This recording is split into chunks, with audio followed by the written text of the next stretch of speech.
Good evening, शुभ संध्या, राधे राधे। मैं Prince Kumar, current affair Prince Kumar श्रृंखला में आपका स्वागत करता हूं अपने YouTube channel hi fi study 94 और SC view point YouTube channel पर।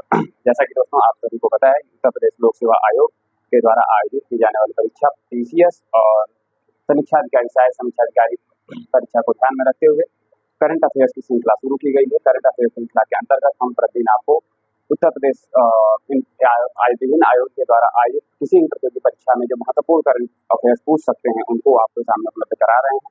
इसी क्रम को आगे रखते हुए आज के करंट अफेयर्स के साथ मैं आपके सामने हाजिर हूँ, इस मोटिवेशन के साथ कि दूसरों के दिए से कब तक अपनी जिंदगी में रोशनी फैलाएंगे। तो दूसरों के दिए से कब तक अपनी जिंदगी में रोशनी फैलाएंगे, खुद के दिए जलाइए, अपनी मंजिल अपने कदम अपनी मंजिल तक बढ़ाइए। खुद के दिए जलाइए, अपनी मंजिल को पाइए, कदम बढ़ाइए, आगे बढ़ते चले जाइए। ठीक है दोस्तों, इस मोटिवेशन के साथ शुरू करते हैं। देखते हैं आज का पहला प्रश्न क्या है। रेड फ्लैग 2024 युद्धाभ्यास किस देश में आयोजित हो रहा है? तो रेड फ्लैग 2024 युद्धाभ्यास कहाँ हो रहा है? USA के अलास्का में हो रहा है। ठीक है, USA के अलास्का में हो रहा है। ठीक, अलास्का जिसको रूस से खरीदा था USA ने 1867 में। रूस से खरीदा था 1867 में। कब खरीदा था? 1867 में खरीदा था USA ने। किससे? रूस से। 1867 में खरीदा था रूस से। और वर्तमान में ये पेट्रोलियम जो वहाँ पे बहुत महत्वपूर्ण खनिज संसाधन है, इसके लिए जाना भी जाता है। तो रेड फ्लैग 24 अलास्का, इसका नाम भी है red flag Alaska. Red flag Alaska, ठीक है, रेड फ्लैग अलास्का। ये अलास्का में आयोजित हो रहा है, इसलिए इसका नाम है अलास्का। रेड फ्लैग अलास्का भी नाम पूछ सकता है, रेड फ्लैग 24 भी पूछ सकता है। 2006 से इसका नाम रेड फ्लैग रखा गया था। ये जो वियतनाम हुआ था, वियतनाम युद्ध, अमेरिका वियतनाम युद्ध, उसके बाद 1975 से शुरू किया गया था रेड फ्लैग युद्ध अभ्यास। और ये पहले वियतनाम युद्ध के बाद जो शुरू किया गया था 1965 में, इसका नाम कुछ और था। वर्तमान में इसका नाम रेड फ्लैग रखा गया है, रेड फ्लैग अलास्का। अलास्का में आयोजित हो रहा है, इसलिए इसका नाम है red flag Alaska. Red flag 24 यानी 2024 में आयोजित हो रहा है, इसलिए इसका नाम रखा गया है रेड फ्लैग 24। इसमें भारतीय सेना अपने राफेल और C-17 ग्रुप मास्टर, भारतीय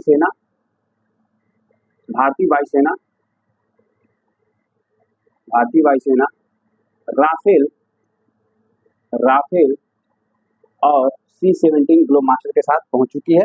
भारतीय सेना जो 30 मई से लेकर 14 जून तक आयोजित होगा युद्ध अभ्यास, 30 मई से लेकर 14 जून तक ये आयोजित होगा। ठीक है, तो राफेल जो है फ्रांस से भारत में खरीदा। राफेल विमान किसे खरीदा? भारत ने फ्रांस से खरीदा। राफेल विमान भारत ने किसे खरीदा है? फ्रांस से खरीदा है। जी हाँ दोस्तों, बढ़ते हैं अगले प्रश्न की तरफ। अगला प्रश्न क्या है। संयुक्त राष्ट्र की विश्व वन्यजीव अपराध रिपोर्ट 2015 से 21, विश्व वन्यजीव अपराध रिपोर्ट 2015 से 21 के अनुसार सर्वाधिक व्यापारिक वन्यजीव प्रजाति कौन सी है? सर्वाधिक व्यापारिक वन्यजीव प्रजाति यानी सबसे अधिक किस वन्यजीव की तस्करी की गई? सबसे अधिक किस वन्यजीव की तस्करी की गई इस रिपोर्ट के अनुसार? तो सबसे अधिक जो तस्करी की गई है वो है गैंडा। कौन है? गैंडा। जी हाँ दोस्तों, गैंडा। उसके बाद पेंगोलिन, उसके बाद कौन सा है? हाथी। पेंगोलिन और हाथी, ये 3 प्रजातियां हैं जिनका सर्वाधिक तस्करी की गई, सर्वाधिक पैमाने पर तस्करी किया गया है, जिनका सर्वाधिक पैमाने पर तस्करी किया गया है। ठीक है दोस्तों, तो संयुक्त राष्ट्र संघ के द्वारा जो विश्व वन्यजीव अपराध रिपोर्ट 2015 से 2021 जारी की गई, इसके अनुसार सर्वाधिक व्यापारिक वन्यजीव प्रजाति कौन सी है? वो है गैंडा, पेंगोलिन और हाथी। गैंडा, पेंगोलिन और हाथी। ठीक है दोस्तों, गैंडा, पेंगोलिन और हाथी। जी हाँ दोस्तों, कुछ और इम्पोर्टेंट फैक्ट जान लेते हैं। संयुक्त राष्ट्र संघ की स्थापना हुई थी कब? 24 अक्टूबर 1945 को। 24 अक्टूबर 1945 को संयुक्त राष्ट्र संघ की स्थापना हुई थी। ये इसका मुख्यालय कहाँ पे है? न्यूयॉर्क में है। कहाँ है? न्यूयॉर्क में। इसके वर्तमान में अध्यक्ष कौन है? चेयरमैन, महासचिव कौन है? एंटोनियो गुटेरेस इसके कौन है? गुटेरेस। वर्तमान में एंटोनियो गुटेरेस इसके महासचिव हैं। वर्तमान में एंटोनियो गुटेरेस इसके महासचिव हैं। पहले जो महासचिव थे, पहले महासचिव और फिर इससे पहले वान की मून थे। ठीक है, इससे पहले वान की मून थे। पहले महासचिव का नाम आपको कमेंट बॉक्स में बताना है। अगले प्रश्न की तरफ बढ़ते हैं। अगला प्रश्न है, दुनिया के पहले लकड़ी के सैटेलाइट का क्या नाम है? जी हाँ दोस्तों, it's very very very important question है। दुनिया के पहले लकड़ी के सैटेलाइट का क्या नाम है? लिग्नोसैट। दुनिया के पहले लकड़ी के सैटेलाइट का नाम है लिग्नोसैट। क्या नाम है? लिग्नोसैट। दुनिया के पहले लकड़ी के सैटेलाइट का क्या नाम है? लिग्नोसैट। इसका निर्माण किस देश के द्वारा किया गया है? तो जापान के द्वारा किया गया। इसका निर्माण किस देश के द्वारा किया गया है? जापान के द्वारा किया गया है दोस्तों। जी हाँ दोस्तों, अंतरिक्ष कचरा जो वर्तमान में बढ़ता जा रहा है, उस अंतरिक्ष कचरे की समस्या से निपटने के लिए जापान के द्वारा लकड़ी की सैटेलाइट का निर्माण किया गया है। इस लकड़ी के सैटेलाइट का नाम है लिग्नोसैट। क्या नाम है? लिग्नोसेट, ये लिग्नोसेटेलाइट का जो निर्माण है किस लकड़ी से किया गया है? इस लिग्नोसेटेलाइट का निर्माण किया गया है मैग्नोलिया, मैग्नोलिया, मैग्नोलिया पेड़ की लकड़ी से किया गया है। ठीक है, इसको क्योटो यूनिवर्सिटी ने तैयार किया। किसने तैयार किया है? क्योटो यूनिवर्सिटी ने तैयार किया है। दुनिया के पहले लकड़ी की सेटेलाइट का नाम है लिग्नोसेट, जिसे जापान की क्योटो यूनिवर्सिटी ने तैयार किया है और ये मैग्नोलिया पेड़ की लकड़ी से बनाया गया, मैग्नोलिया पेड़ की लकड़ी से बनाया गया है। इसका जो प्रक्षेपण है स्पेसएक्स के रॉकेट 9 रॉकेट फाल्कन 9 से, इसका स्पेसएक्स के रॉकेट फाल्कन 9 से इसे प्रक्षेपित किया जाएगा सितंबर 2024 में। कब प्रक्षेपित किया जाएगा? सितंबर 2024 में प्रक्षेपित किया जाएगा। जी हाँ दोस्तों, जापान के बारे में कुछ महत्वपूर्ण फैक्ट जान लेते हैं। जापान एशिया महाद्वीप का देश है। इसमें 4 बड़े द्वीप हैं जिसको हम लोग जानते हैं होन्शु, होक्काइडो, ठीक है, होक्काइडो, होन्शु। पहले है होक्काइडो, फिर Honshu, Shikoku, Kyushu, Shikoku, Kyushu, Shikoku. जी हाँ दोस्तों, ये 4 द्वीप हैं। 4 द्वीपों में बड़े छोटे का क्रम भी पूछता है। 4 द्वीपों में बड़े छोटे का क्रम भी पूछता है और उत्तर से दक्षिण क्रम भी पूछता है। 4 द्वीपों में बड़े छोटे का क्रम भी पूछता है और उत्तर से दक्षिण क्रम भी पूछता है। तो दोस्तों हमें ये जानना जरूरी है उत्तर से दक्षिण इसका क्रम क्या है और बड़े छोटे का क्रम क्या है। इसका उत्तर से दक्षिण क्रम क्या है और उत्तर से दक्षिण क्रम क्या है? उत्तर से दक्षिण क्रम क्या है? उत्तर से दक्षिण क्रम क्या है? तो उत्तर से दक्षिण क्रम हम देखें, उत्तर से दक्षिण क्रम देखेंगे जब, तो होक्काइडो आता है नंबर 1 पे। सबसे उत्तर में कौन सा है? होक्काइडो। दूसरे नंबर पे कौन सा है? होन्शु। फिर आता है शिकोकू। तीसरे नंबर पे क्या आता है? शिकोकू। तीसरे नंबर पे क्या आता है? शिकोकू, ठीक है, शिकोकू। और चौथे नंबर पे क्या आता है? क्यूशु। चौथे नंबर पे क्या आता है? क्यूशु। चौथे नंबर पे क्या आता है? क्यूशु, ठीक। जी हाँ दोस्तों, ये है north to south, north to south क्रम। उत्तर में सबसे है होक्काइडो, फिर है होन्शु, फिर कौन सा द्वीप है? होन्शु, फिर कौन सा है? शिकोकू, फिर कौन सा है? शिकोकू, और फिर सबसे लास्ट में है क्यूशु। सबसे लास्ट में कौन सा है? क्यूशु। जब इसे क्षेत्रफल के अनुसार डिवाइड करते हैं, क्षेत्रफल के अनुसार, ठीक है, तो सबसे बड़ा है होन्शु। सबसे बड़ा कौन सा है? होन्शु, ठीक। फिर दूसरे नंबर पे आता है होक्काइडो, होन्शु, फिर आता है होक्काइडो, फिर आता है क्यूशु। क्या आता है? क्यूशु। फिर आता है शिकोकू, ठीक है, शिकोकू। याद रखिएगा दोस्तों, उत्तर से दक्षिण क्रम पूछेगा तो Hokkaido, Honshu, Shikoku, Kyushu, Hokkaido, Honshu, Shikoku, Kyushu. और जब ये पूछेगा क्षेत्रफल के अनुसार तो Honshu, Hokkaido, Kyushu, Shikoku, Honshu, Hokkaido, Kyushu, Shikoku. Japan से संबंधित ये महत्वपूर्ण प्रश्न है, इसे याद रखिएगा, ये बहुत पूछता है।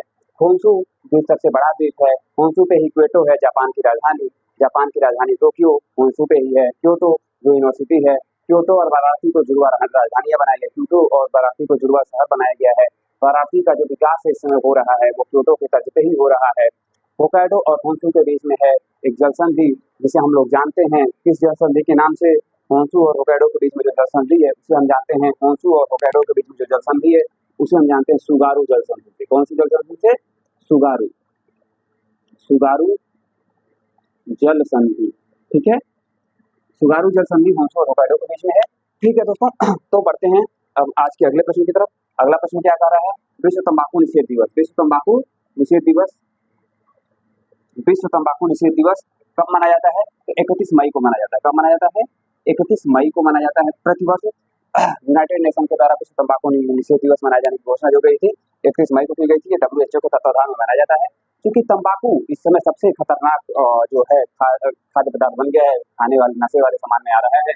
और तंबाकू के सेवन से बहुत सारी बीमारियां हो रही हैं, कैंसर जैसा घातक रोग भी हो रहा है, जिसे निपटना एक महत्वपूर्ण चुनौती है।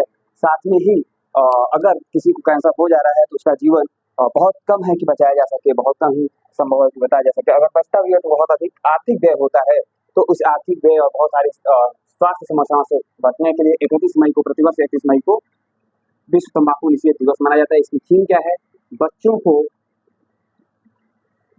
थीम क्या है? बच्चों को तंबाकू उद्योग बच्चों को तंबाकू उद्योग के हस्तक्षेप से बचाना, बच्चों को तंबाकू उद्योग के हस्तक्षेप से बचाना, बच्चों को तंबाकू उद्योग के हस्तक्षेप से बचाना है। 31 मई को मनाया जा रहा है विश्व तंबाकू निषेध दिवस। जी हाँ दोस्तों, हाल ही में तेलंगाना सरकार ने, किसने, भारत में तेलंगाना सरकार ने, तेलंगाना राज्य ने, तेलंगाना सरकार ने तंबाकू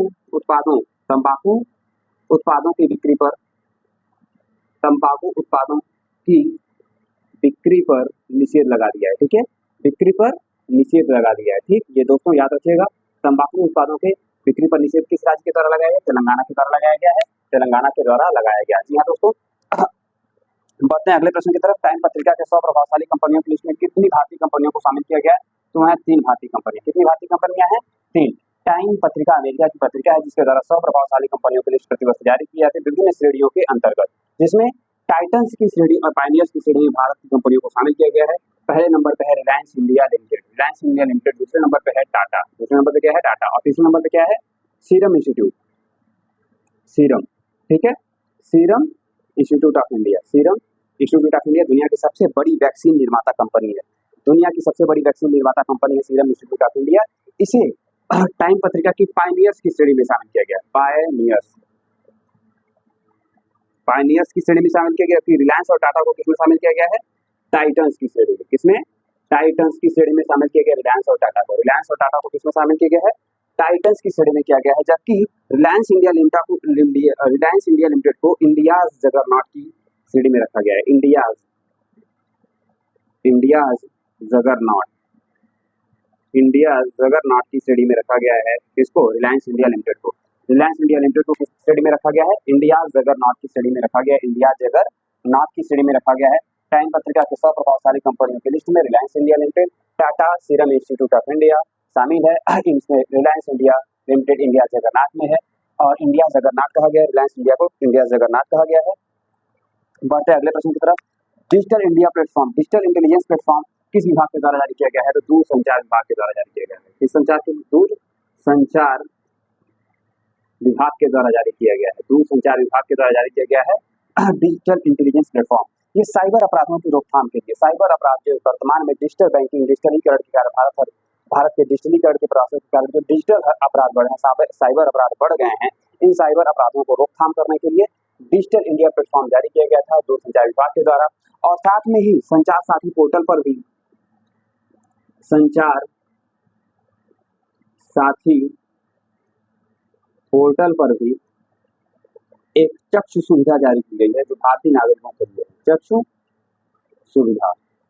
ठीक है, चक्षु सुविधा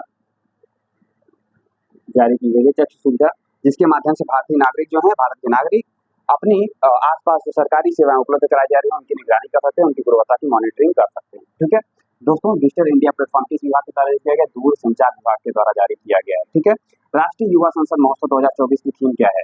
राष्ट्रीय युवा संसद महोत्सव 2024 की थीम क्या है? युवा अभिव्यक्ति। राष्ट्रीय युवा संसद महोत्सव की थीम क्या है? युवा अभिव्यक्ति, राष्ट्र परिवर्तन के लिए जुड़ाव और सशक्तिकरण। युवा अभिव्यक्ति राष्ट्र परिवर्तन के लिए, राष्ट्र परिवर्तन के लिए जुड़ाव एवं सशक्तिकरण,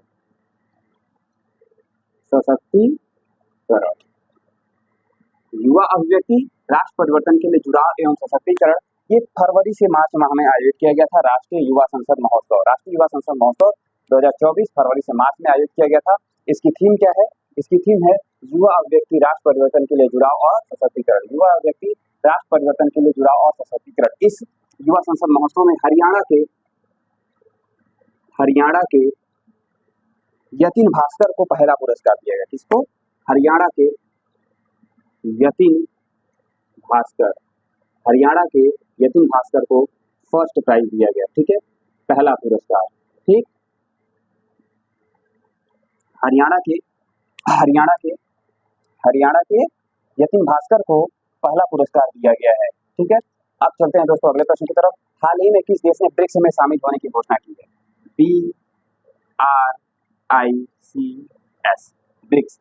हाल ही में किस देश ने शामिल होने की घोषणा की है तो है अर्जेंटीना। कौन है?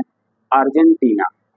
जी हाँ दोस्तों, अर्जेंटीना, जिसकी राजधानी क्या है? ब्यूनस आयर्स है। राजधानी क्या है? Buenos Aires. Buenos Aires. ये किस नदी के किनारे है? ला प्लाटा। किस नदी के किनारे है? ला प्लाटा। ला प्लाटा नदी के किनारे है अर्जेंटीना। अर्जेंटीना ने हाल ही में ब्रिक्स में शामिल होने की घोषणा की है। पहले ये शामिल होने से मना कर दिया था, वर्तमान में इसने ओपेक से अपनी सदस्यता त्याग दी है। ओपेक, OPEC, ठीक है, जो पेट्रोलियम उत्पादक मतलब देश हैं, पेट्रोलियम उत्पादन करने वाले देश हैं, उनका संगठन है ओपेक। ओपेक से इसने अपनी सदस्यता त्याग दी है। ओपेक जिसकी स्थापना हुई थी 1960 में। ओपेक जिसकी स्थापना कब हुई थी? 1960 में। इसका मुख्यालय है जिनेवा में। कहाँ है? जिनेवा में। इस अर्जेंटीना ने ओपेक से अपनी सदस्यता त्याग दी है और अब ब्रिक्स में शामिल होने की घोषणा कर दी। किसमें शामिल होने की घोषणा कर दी है? ब्रिक्स में। तो ब्रिक्स में वर्तमान में कितने सदस्य देश हैं? ब्रिक्स में वर्तमान में 9 सदस्य देश हैं। 9 सदस्य देश कितने हैं? 9, जिसमें से ब्रिक्स यानी ब्राजील, बी से हो जाएगा ब्राजील, ब्राजील। आर से हो जाएगा रूस, आई से हो जाएगा इंडिया, सी से हो जाएगा चाइना और एस से हो जाएगा साउथ अफ्रीका। कौन हो जाएगा? एस से हो जाएगा साउथ अफ्रीका। साउथ अफ्रीका जैसे हो जाएगा साउथ अफ्रीका। साथ में इसमें कौन कौन है? ईरान। कौन है? ईरान। और कौन है? UAE। और कौन है? इजिप्ट। और कौन है? इजिप्ट यानी मिस्र। इजिप्ट यानी मिस्र। और कौन सा है? Ethiopia, Ethiopia. ये 9 सदस्य देश हैं। कितने सदस्य देश हैं? 9। ठीक। जब ब्रिक्स की स्थापना हुई थी तो 4 देश थे, BRIC। पहले 4 देश थे, ब्रिक के नाम से था। कब था? ब्रिक के नाम से 4 देश मिलके 2009 में। कब? 2009 में इस ब्रिक नाम से संगठन बनाते हैं 2009 में, और जिसका नाम था ब्रिक। ये पहला सम्मेलन होता है रूस के 71वें वर्ग में। रूस के 71वें वर्ग में। रूस के 71वें वर्ग में कहाँ होता है? रूस के 71वें वर्ग में पहला सम्मेलन होता है। और 2010 में साउथ अफ्रीका को शामिल कर लिया जाता है। 2010 में साउथ अफ्रीका को शामिल किया जाता है और 2024 से ये 4 सदस्य देश में हैं। 2024 से ये 4 सदस्य देश पूर्णकालिक सदस्य के रूप में शामिल हो रहे हैं। ईरान, UAE, इजिप्ट और इथोपिया।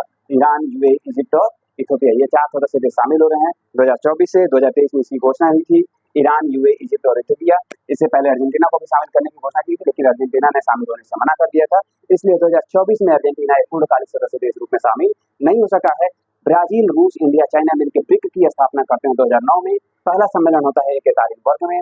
2010 में साउथ अफ्रीका इसमें शामिल होता है, तब बन जाता है ब्रिक्स। और इसका जो सम्मेलन है लगातार क्रम से आयोजित होता है। और वर्तमान में 2024 में इसका अध्यक्ष कौन है? तो 2024 में ब्रिक्स का अध्यक्ष बनाया गया है रूस को, यानी रूस में 2024 का सम्मेलन होगा। और 2023 में कहाँ हुआ था? तो 2023 में हुआ था साउथ अफ्रीका में। कहाँ हुआ था? साउथ अफ्रीका में। ठीक, 2023 में कहाँ हुआ था?